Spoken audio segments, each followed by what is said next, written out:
Magandang araw sa inyong lahat at welcome sa aking channel.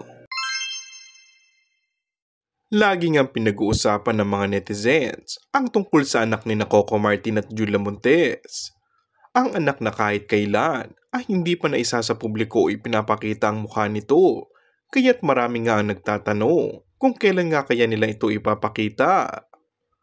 Maaalalang napabalitang nanganak ng aktres, 6 na taon na ang nakakalipas at ito ay matapos ang biglang pagkawala noon ni Julia sa showbiz at lumipad papunta sa Germany para di umano'y magbakasyon.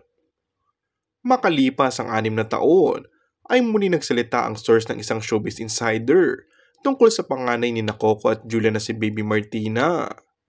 Ito nga ay big girl na at pumapasok na sa eskwela. Naka-homeschooling nga daw ito para rin sa seguridad at dahil uso nga naman ito lalo na sa mga anak ng celebrities. Napaka-cute di umano nito at kamukhang kamukha ng ama, dagdag pa nito.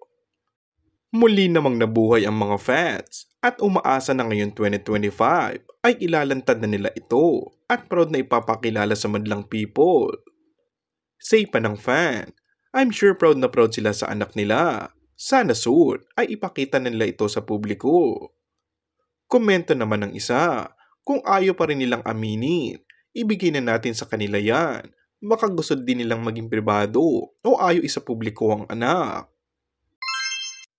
And that's all for our today's video. Kung bago ka lang sa aking channel ay mag-subscribe at pindutin na rin ang notification bell. Maraming salamat!